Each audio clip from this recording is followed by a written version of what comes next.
அல்ஹம்துலில்லாஹி ரப்பில் ஆலமீன் வஸ்ஸலாத்து வஸ்ஸலாம் அலா ரசூலிஹில் அமீன் வஅலா ஆலிஹி வ அஸ்ஹாபிஹி அஜ்மஈன்.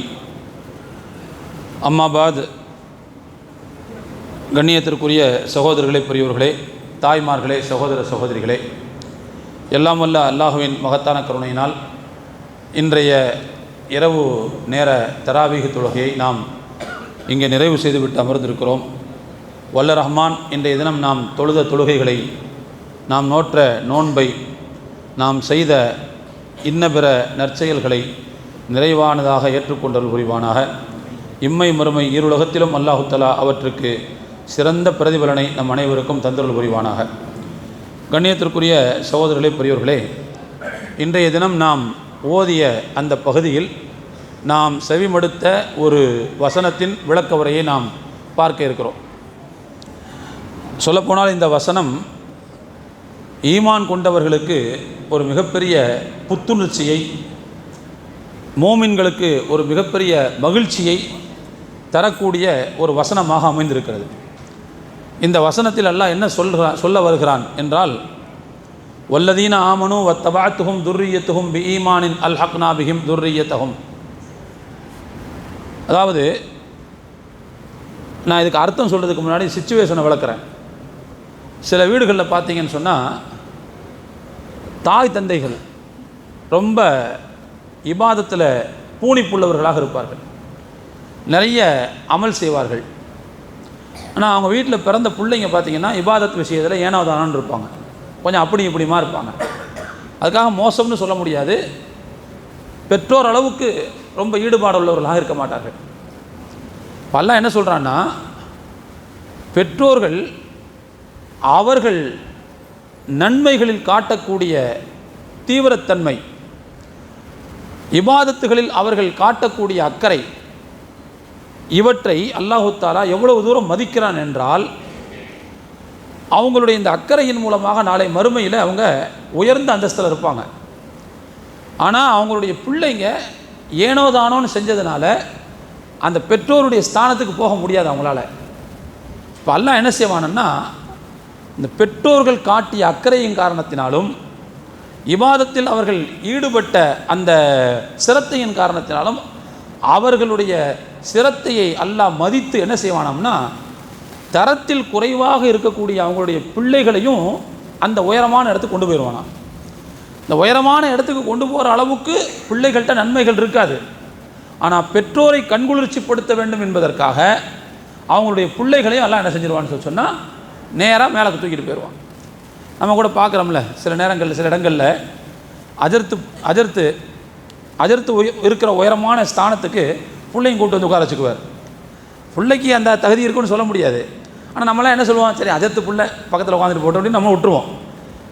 அதே மாதிரி தான் அல்லாஹ் என்ன செய்கிறான்னு சொன்னால், பெற்றோர்களுடைய இபாதத்தின் மீதான அக்கறை, சிரத்தையை, அதுக்கு மதிப்பு கொடுத்து அந்தஸ்தில் அந்த பிள்ளைங்க குறைவாக இருந்தாலும் அவங்கள மேலே தூக்கிட்டு போய் அந்த பெற்றோருக்கு சமமாக அல்லாஹ் வைத்து விடுவான். இப்படி வைக்கிறதுனால அந்த பெற்றோர்களுடைய மகிழ்ச்சியை அல்லாஹு தஆலா பார்த்து ரசிப்பான். அதை தான் அந்த ஆயத்தில் அல்லாஹ் சொல்கிறான், வல்லதீன ஆமனு, யார் இறை நம்பிக்கை கொண்டு நற்செயல்கள் புரிந்தார்களோ, அதோடு மட்டுமல்லாமல் வத்தபஅத்துஹும் துர்ரியத்துஹும் பிஈமானின், அவர்களுடைய வழித்தோன்றர்கள், அதாவது அவங்களுடைய பிள்ளைங்க, பேர பிள்ளைங்க, இவங்கெல்லாம் அந்த பெற்றோர்களை ஈமானோடு பின்தொடர்ந்திருந்தால், அல்ஹக்னா பிஹிம் துர்ரியத்தஹும், நாளைக்கு மறுமையில் அந்த பெற்றோர்கள் இருக்கின்ற உயரமான அந்த ஸ்தானத்தில் அந்த பிள்ளைகளை கொண்டு போய் நம்ம சேர்த்துருவோம். சரி, அப்படி சேர்க்குறோங்கிறதுனால ஒமா அலத்துனா மின் அமலிஹிம் மின் செய், பெற்றோர்களுடைய நன்மைகளில் எதையும் குறைச்சிட மாட்டோம். அதாவது பெற்றோர்கள் 80%ன்னு வச்சுக்கோங்க, பிள்ளைங்க 20% தான். அவங்களுடைய அந்தஸ்து எங்கேயோ 80%, பிள்ளைகளுடைய அந்தஸ்து 20% தான். இப்போ அல்லாஹ் இந்த பிள்ளைகள் என்ன செய்வான்னா, அந்த 80% கொண்டு போவான்.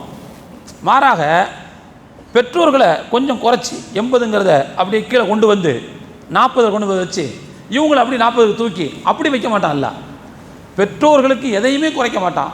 அவங்க இருக்கிற அந்த 80 ஸ்தானத்துக்கு இந்த பிள்ளைகளை கொண்டு போயிடுவான். அதான் சொல்கிறான், ஒமா அலத்துனா மின் அமலிஹிம் மின் செய், பெற்றோர்களுடைய நற்செயல்களில் எதையும் நாம் குறைக்க மாட்டோம் என்று அல்லாஹ் குறிப்பிடுகிறான். இது மூமின்களுக்கு, குறிப்பாக நல்ல அமல் செய்யக்கூடிய பெற்றோர்களுக்கு அல்லாஹு தாலா கொடுக்கக்கூடிய மிகப்பெரிய சன்மானம். ரொம்ப மகிழ்ச்சி. இது சாதாரண மகிழ்ச்சி இல்லை, நாம் நினச்சி சந்தோஷப்படக்கூடிய அளவுக்கு மிகப்பெரிய மகிழ்ச்சி. இது அல்லாஹ்வுடைய தயவு, அல்லாஹ்வுடைய மிகப்பெரிய உபகாரம். இது அவனுடைய பெருந்தன்மை.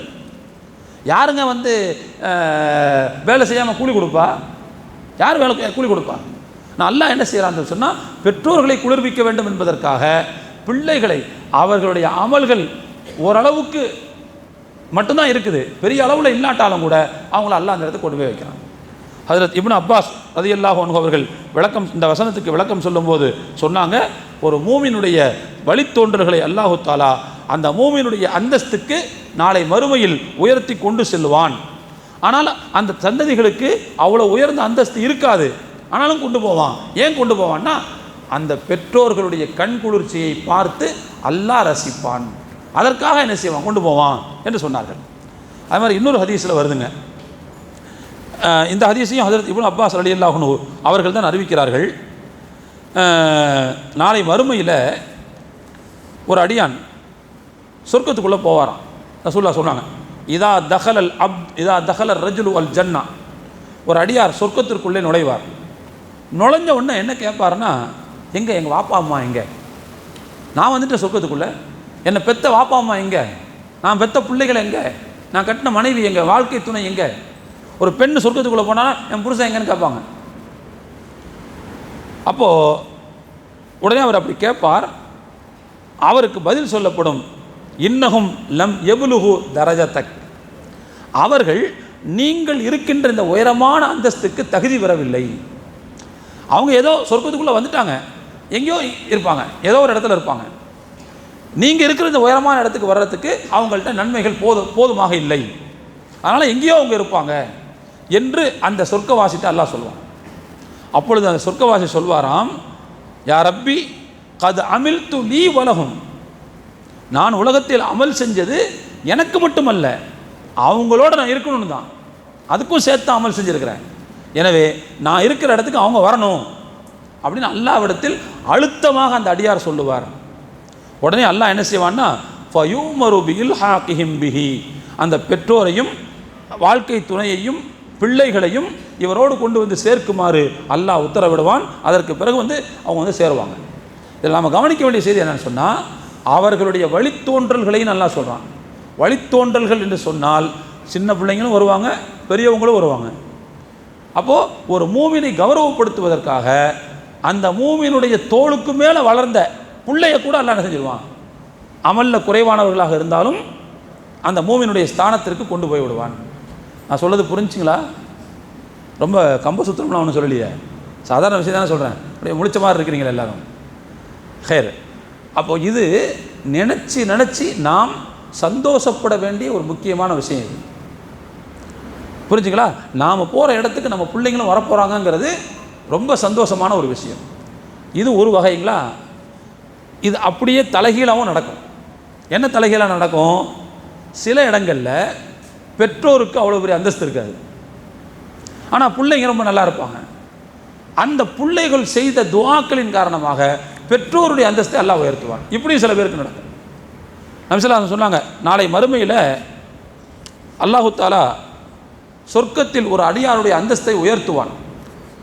அப்போ அந்த அடியார் அல்லாஹ்விடத்தில் கேட்பார், யா ரப்பி அண்ணா லீ ஹாதிஹி, நான் நினச்சி பார்க்காத இவ்வளோ பெரிய இடத்துல என்ன கொண்டு வந்து வச்சுட்டியே, இதெல்லாம் நினைக்கும் நான் கனவுளோடு நினச்சி பார்க்கலையே, எப்படி இது எனக்கு கிடச்சி என்று அந்த அடியார் கேட்பார்.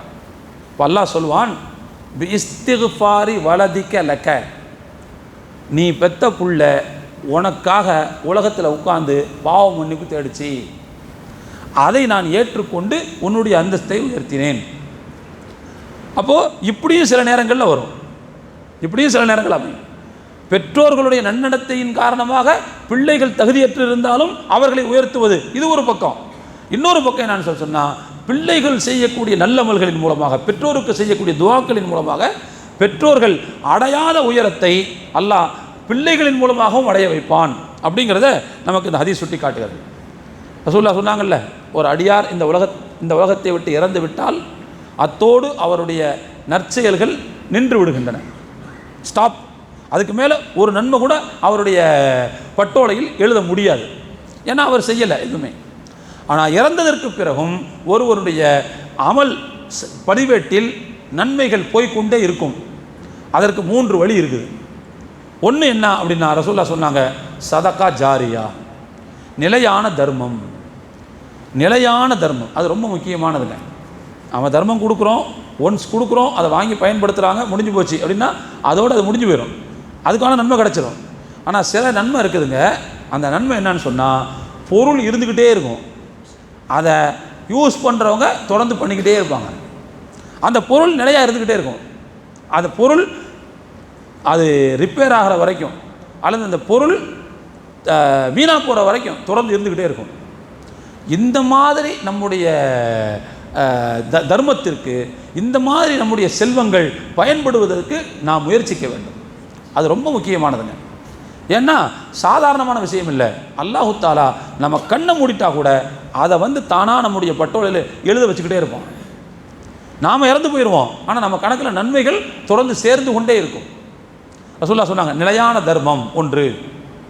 நிலையான தர்மம் அப்படிங்கிறது மக்கள் பயன்பெறக்கூடிய வகையில் சில பொருட்களை வக்ஃபு செய்கிறது தான், அறக்குடையாக கொடுப்பது. அந்த பொருள் யாரும் விற்க முடியாது, வாங்க முடியாது, கைமாற்ற முடியாது, ஒன்றும் பண்ண முடியாது. உதாரணமாக அந்த பள்ளிவாசல், இந்த பள்ளிவாசலுடைய இடத்த வக்ஃபு பண்ண பெருமக்கள் இருக்காங்க பார்த்தீங்களா, அவங்க கொடுத்து வச்ச ஆட்கள். அவங்க கொடுத்து வச்ச ஆட்கள் 50 வருஷத்துக்கு மேலே இந்த இடத்துல நின்று சஜிதா செஞ்சுக்கிட்டே இருக்காங்க மக்கள். அப்போ இந்த இடத்த கொடுத்தவங்க எவ்வளோ பெரிய சீதேவியை எழுதிக்கிட்டே, அல்ல அவங்களுடைய நன்மையில் எழுதிக்கிட்டே இருக்கான்ல. இன்னும் எவ்வளோ நாள் இந்த பள்ளி இருக்கும், அது வரைக்கும் போய்கிட்டே இருக்கும்ல. இந்த மாதிரியான நன்மை செய்வதில் நாம் அக்கறை காட்ட வேண்டும். அதே மாதிரி தான் ஒருவர் தனக்கு தெரிந்த நற்கல்வியை அடுத்தவருக்கு போதித்தால் அது கிட்டத்தட்ட விளக்கேற்றுற மாதிரி தான். ஒரு விளக்கை வச்சுக்கிட்டு 1 கோடி விளக்கை ஏற்றிடலாம். அதே மாதிரி தான் அந்த கல்வி அடுத்த தலைமுறைக்கு போக போக போக போக முதல்ல கற்றுக் கொடுத்தவருக்கு அதிலிருந்து ஒரு பங்கு வந்துக்கிட்டே இருக்கும். இதெல்லாம் நிலையான தர்மங்கள். ரசூலுல்லாஹ் சொன்னாங்க, கண்மூடியதற்கு பிறகும் ஒருவருடைய நற்செயல் பதிவேட்டில் நன்மைகள் தொடர்ந்து எழுதப்பட வேண்டும் என்றால் அவர் அக்கறை செலுத்த வேண்டியது முதலாவது விஷயம் சதகா ஜாரியா, நிலையான தர்மம். நம்பர் 2 என்ன அப்படின்னு ரசூலுல்லாஹ் சொன்னாங்க, இல்முன் யுன்தஃபஉ பிஹி, பயன்பெறத்தக்க கல்வி. இப்போ அதையும் சொல்லிட்டேன். 3வது விஷயம் என்னன்னு சொன்னால், வலதுன் சாலிஹுன் யதுஉ லஹு, அவருக்காக கையேந்தி பிரார்த்தனை செய்யக்கூடிய நல்ல குழந்தை, நன்னடத்தை உள்ள பிள்ளை என்று சொன்னார்கள். அப்போ அந்த பிள்ளையின் மூலமாக சில நேரங்களில் தந்தையினுடைய பெற்றோர்களுடைய அந்தஸ்து உயருவதற்கான வாய்ப்பு இருக்கிறது. இதில் நாம் கவனிக்க வேண்டிய செய்தி என்னன்னு சொன்னால், அல்லாஹ் அந்த இடத்த சொல்லி முடிச்சுட்டு என்ன சொல்கிறான்னா, இப்படி தகுதி இல்லாத அவர்களை உயர்ந்த இடத்துக்கு கொண்டு போகிறதுனால உயர்ந்த இடத்துல உள்ளவங்களுடைய நற்செயல்களை எதையும் நம்ம நினைஞ்சிட மாட்டோம், மைனஸ் பண்ணிட மாட்டோம், குறைச்சிட மாட்டோம், அதை நம்ம கீழே இறக்கிற மாட்டோம். வமா அலத்னா மின் அமலிஹிம் மின் ஷை, இது அல்லாஹ்வுடைய ஃபதுல், அவனுடைய பெருந்தன்மையை காட்டுகிறது. ஆனால் அதே நேரத்தில் அடுத்து அல்லாஹ் சொல்கிறான், குல்லும்ரிஇம் பிமா கஸப ரஹீன், ஒவ்வொரு மனிதனும் அவர் எதை சம்பாதித்து கொண்டாரோ அதோடு பிணைக்கப்பட்டுள்ளார். அப்படின்னா என்ன அர்த்தம்னா, அதாவது நன்மை செஞ்சிருந்தா அல்லாஹ் குறைக்க மாட்டான், தீமை செஞ்சிருந்தா அவர் செய்த தீமையைத்தான் அவர் தலையில் போடுவானே தவிர மற்றவங்க செஞ்ச தீமையை அவர் தலையில் அல்லாஹ் போட மாட்டான். இப்போது இவர் அமல் செய்யலை, பிள்ளை அமல் செய்யலை, ஆனால் இவரை கொண்டு போய் அமல் செஞ்ச ஒரு இடத்துல எல்லாம் வைக்கிறான். ஆனால் தீமை விஷயத்தில் எல்லாம் இப்படி நடந்துக்க மாட்டான். ஒருத்தர் தப்பு செஞ்சுருந்தால் அவருக்கு தான் தண்டனை, அந்த தண்டனையை வேற யாருடைய தலைமையில் அல்லாஹ் தூக்கி போட மாட்டான். நன்மைகள் விஷயத்தில் அல்லாஹ் தஆலா தன்னுடைய பெருந்தன்மையை காட்டுவான், தீமைகள் விஷயத்தில் அல்லாஹ் தன்னுடைய நீதியைத்தான் காட்டுவான்.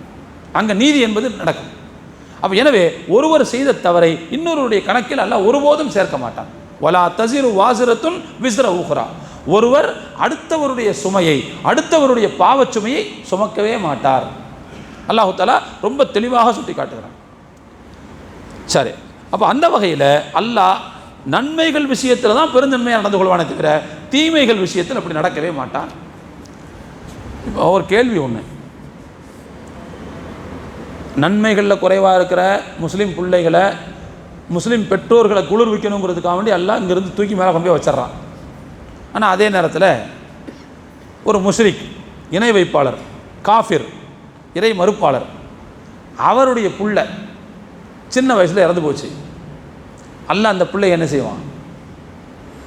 அல்லாஹ் அந்த பிள்ளை என்ன செய்வான்? ரசூலாட்ட கேட்டாங்க ஒரு தடவை, யார் ரசூலல்லாஹ், சிறு வயதிலேயே இறந்து போய்விடுகின்ற இணை வைப்பாளர்களுடைய பிள்ளைகளின் கடைசி நிலைமை என்னவாக இருக்கும்? நபி ஸல்லல்லாஹு அலைஹி வஸல்லம் சொன்னாங்க, அல்லாஹு ஆலமு பிமா கானு ஆமிலின். அந்த பிள்ளைங்க வளர்ந்து பெரிதாக ஆனால் என்ன செய்வார்கள் என்பது அல்லாஹ்வுக்கு தெரியும். அதனால் நீங்கள் இன்றைக்கி கேட்காதீங்க கேள்வியை, அல்லாஹ் பார்த்துக்கட்டும். அல்லாஹ் பார்க்குற விஷயத்தில் நீங்கள் போய் நோண்டி நொங்க எடுக்காதீங்க அப்படின்னு அல்லாஹ் ரசூலுல்லாஹ் சொல்லி முடித்தாங்க. சரி, இப்போது ரசூலுல்லாஹ் சஹாபாக்கள்கிட்ட கேள்வி கேட்க வேணாம்னு சொன்னாங்க. சரி, இப்போ நமக்கு அந்த கேள்விக்கான பதில் என்ன? அது ஒன்று இருக்குல்ல, அமலில் குறைந்த முஸ்லீம் பிள்ளைகளை முஸ்லீம் பெற்றோருடைய உயர்ந்த இடத்திற்கு அல்லாஹ் தூக்கிடுறான். ஆனால் முஸ்லிம்களுடைய பிள்ளைகளை அல்லாஹ் என்ன செய்வான்?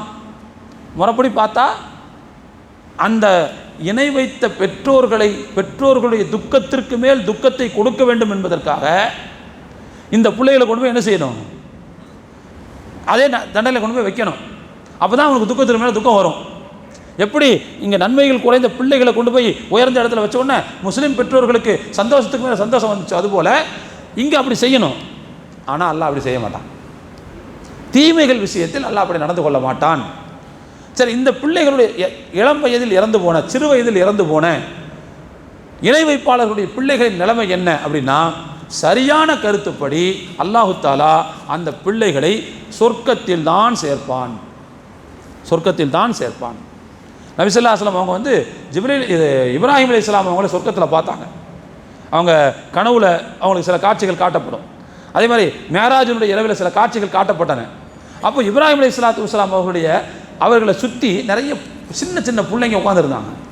ரசூலுல்லாஹ் சொல்கிறாங்க, நான் பார்த்தேன் அல்லாஹ்வின் தோழராகிய இப்ராஹிம் அலைஹிஸ்ஸலாம் அவர்களை சுற்றி நிறைய பச்சை பிள்ளைங்க, சின்ன பிள்ளைங்க உட்காந்துருந்தாங்க. அப்போ சஹாபாக்கள் கேட்டாங்க, யார் ரசூலுல்லாஹ், அப்போது இணை வைப்பாளருடைய பிள்ளைகள்?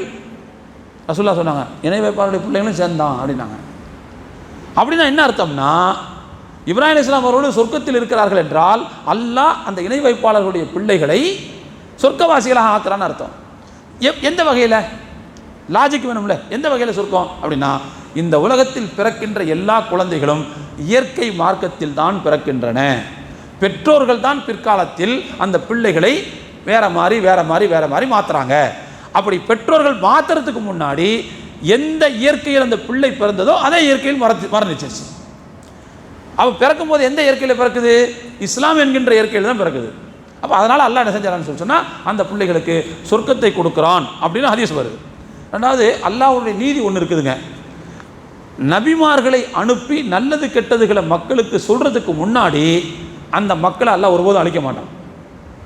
ஒரு சமூகத்தை அல்லாஹ் எப்போ அழிப்பான்னா, நபியை கொண்டு போய் வச்சு அவங்களுக்கு நல்லது கெட்டதுகளை போதிச்சு அதுக்கு பிறகு திமிரெடுத்து போய் கொழுப்பெடுத்து போய் அவன் தப்பு பண்ணால் மட்டும்தான் அவனை அழிப்பான். அப்போ இந்த பிள்ளைகளை பொறுத்த வரைக்கும் அப்படி தப்பு பண்ணல, இயற்கையில் தான் இறந்து போயிருக்குது.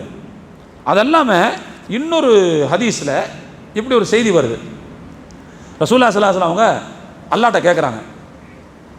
என்ன கேட்குறாங்க அப்படின்னா, இறைவா, மனித குழந்தைகளில் விளையாட்டு பருவ பிள்ளைகள் இருப்பாங்கல்ல, விளையாட்டு பருவ பிள்ளைகள், அதாவது சின்ன பிள்ளைங்க, இவங்க வந்து சின்ன வயசில் இறந்து போயிட்டா அவங்களுடைய நிலைமை என்ன என்று நபி ஸல்லல்லாஹு அலைஹி வஸல்லம் அவங்களுடைய நிலைமை என்னன்னு கேட்குறேன். அப்படிப்பட்ட பிள்ளைகளை நீ தண்டிக்கக்கூடாது, அவர்களை நீ மன்னிக்க வேண்டும், அவர்களை சொர்க்கவாசிகளாக ஆக்க வேண்டும் என்று நான் உன்னிடத்தில் கேட்கிறேன் என்று நபி ஸல்லல்லாஹு அலைஹி வஸல்லம் அவர்கள் அல்லாஹ்ட்ட கோரிக்கை வச்சாங்க. அந்த கோரிக்கையை அல்லாஹ் ஏற்று அந்த பிள்ளைகளை சொர்க்கவாசிகளாக ஆக்குவான் என்று நபி ஸல்லல்லாஹு அலைஹி வஸல்லம் சொன்னார்கள். ஆதாரபூர்வமான ஹதீஸ்.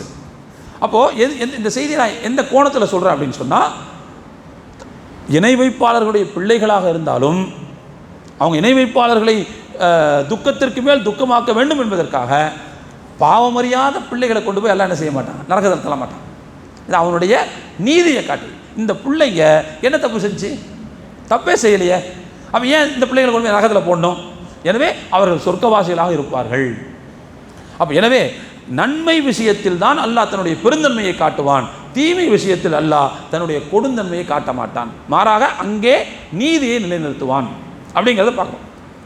அது மட்டும் அல்லாமல் அந்த வசனத்தினுடைய வேறு சில விளக்கங்களையும் சேர்த்து நாம் புரிந்து கொள்ள வேண்டிய தேவை இருக்கிறது. ஒரு முக்கியமான விஷயம் என்னன்னு சொன்னால், எப்பொழுது அமல் குறைந்த பிள்ளைகளை அமலில் உச்சத்தில் இருக்கக்கூடிய அந்த பெற்றோர்களோட அந்தஸ்தோடு கொண்டு போய் அல்லாஹ் எப்போ சேர்ப்பான்னா, அந்த பிள்ளைய ஈமானோடு இருந்தால் மட்டும்தான் சேர்ப்பான். ஏன்னா ஆயத்தில் அல்லாஹ் அப்படி தான் சொல்கிறான், வத்தபாத்துஹும் துர்ரியத்துஹும் பிஈமானின், அந்த பிள்ளைகள் ஈமானோடு பெற்றோர்களை பின்தொடர்ந்து இருக்க வேண்டும். அப்போது பரவாயில்ல, அவங்கள்ட்ட அமல்கள் கம்மியாக இருந்தால் கூட, நன்மைகள் குறைவாக இருந்தால் கூட அல்லாஹ் ஈமானுடைய பரக்கத்தினால மேலே கொண்டு போய் வச்சிருப்பான். ஆனால் அந்த ஈமான் இல்லாமல் போகுமேயானால் அப்போ அல்லாஹ் தஆலா அவங்கள உயர்ந்த இடத்துக்கு கொண்டு போக மாட்டான். இது நாம் தெரிந்து கொள்ள வேண்டிய மிக முக்கியமான விஷயம். அல்லாஹ் இடத்துல ஈமான் தான் காப்பாற்றும். ஈமான் இல்லாமல் இருக்கும்போது யார் சிபாரிசு பண்ணாலும், யார் மன்றாடி கேட்டாலும் அதுக்கு எந்த விதமான பலனும் கிடையாது. ரசூலுல்லாவுக்கு எல்லாம் சொல்லிடுவான், யாருக்கு அவங்க சிபாரிசு பண்ணணுங்கிறத ரசூலுல்லாவுக்கு அல்லாஹ் சொல்லுவான். அவங்களுக்கு தான் அவங்க சிபாரிசு பண்ண முடியும், மற்றவங்களுக்கு பண்ண மாட்டாங்க. அப்போ நாளை மறுமையில் சிபாரிசு என்பது கூட இணை வைப்பாளர்களுக்கு ஒரு சொட்டு கூட கிடைக்காது. அப்போ எனவே இணை வைப்பாளர்களுக்கு கிடைக்காதுங்கும்போது பிள்ளைகள் ஈமானோடு தொடர்ந்து இருந்தால் மட்டும்தான் அவர்களுக்கு உயர்ந்த அந்தஸ்து கிடைக்கும் என்பதை நாம் புரிந்து கொள்ள வேண்டும். இது ஒன்றுங்க. ரெண்டாவது, இன்னொரு முக்கியமான விஷயம் என்னன்னு சொன்னால், அல்லாஹு தஆலா எப்போதும் அமல் செய்தவர்களுடைய அமலை, நற்செயலை ஒருபோதும் குறைக்கவே மாட்டான், அதை பன்மடங்காக ஆக்குவான். போன வருஷம் கூட ஒரு தராவி பயனில் உங்களை சொன்னேன், எப்படிலாம் அல்லாஹ் நன்மைகளை பெருக்குவான் அப்படின்ட்டு. ஒன்றுக்கு நீயத்தை பொறுத்து 10 நன்மை 700 மடங்கு வரைக்கும் சில நன்மைகள் கிடைக்கும். இன்னும் சில அமல்களுக்கு எண்ணிக்கை குறிப்பே கிடையாது, அல்லாஹ் எவ்வளோ விரும்புகிறானோ அவ்வளோ கொடுப்பான். அப்போது அல்லாஹ்வை பொறுத்த வரைக்கும் மூமின்கள் செய்த நற்செயல்களை ஒருபோதும் குறைக்கவே மாட்டான். அது எவ்வளவு தரத்திற்குரியது என்பதை பார்த்து அந்த தரத்தினுடைய நன்மை நிச்சயமாக அல்லாஹ் கொடுத்துருவான். அதில் ஒருபோதும் குறைக்கவே மாட்டான். குர்ஆனில் அல்லாஹ் சொல்கிறான், வனதவுல் மவாசீனல் கிஸ்த லியௌமில் கியாமா, நாளை மறுமையில் நாம் நீதி தராசுகளை நிறுவுவோம். மக்களுடைய நன்மை தீமைகளை நிறுக்கணுமா இல்லையா? நிறுப்பதற்கு ஏதுவாக நீதி தராசுகளை நாம் நிறுவுவோம். அப்படி நிறுவும் போது ஃபலா துதுலமு நஃப்சுன் ஷைஆ, எந்த மனிதருக்கும் சிறிதளவு கூட நாளை மறுமையில் அநீதி இழைக்கப்படாது.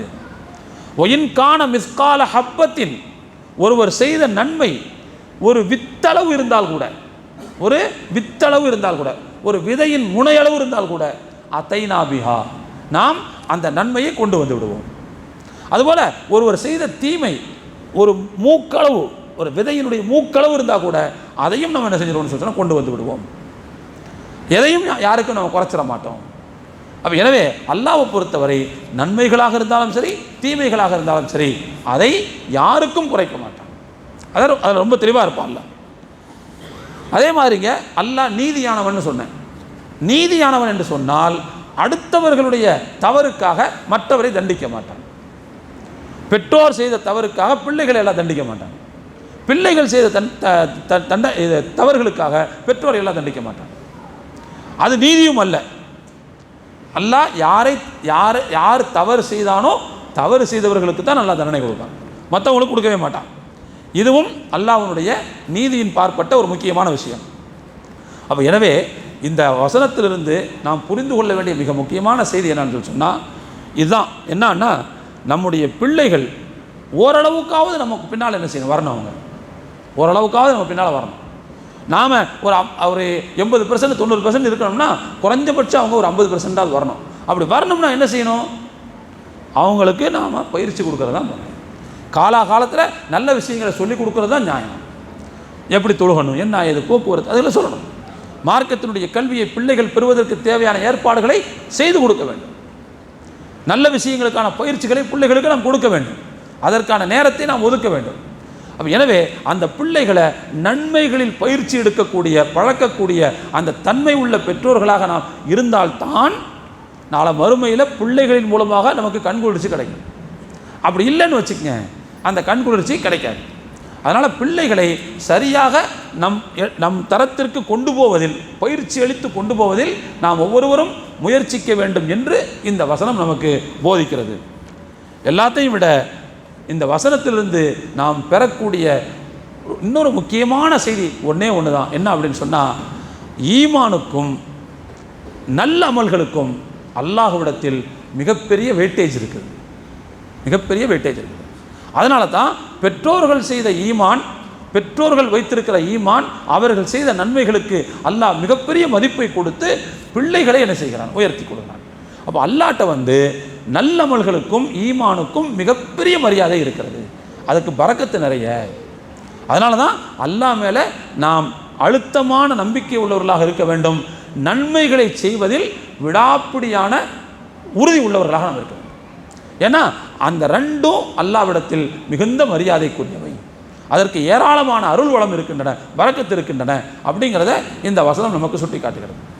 ஆக அருமையான தோழர்களே, குறிப்பான ஒரு வசனம் தான் இது.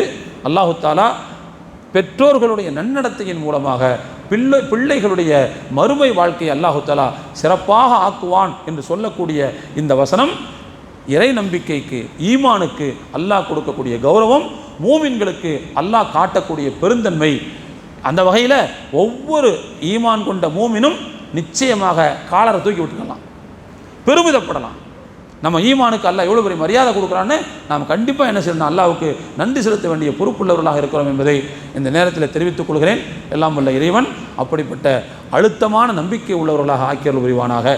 நம்முடன் நம்முடைய பிள்ளைகளையும் நல்ல காரியங்களில் பயிற்சி கொடுத்து பழக்கக்கூடிய பெற்றோர்களாக, நல்ல பெற்றோர்களாக வல்ல ரஹ்மான் நம் அனைவரையும் அங்கீகரிக்க வேண்டும் என்றும் இந்த நேரத்திலே துஆ செய்து கொள்கிறேன். வல்ல ரஹ்மான் நம் அனைவருக்கும் அருள் பாலிப்பானாக.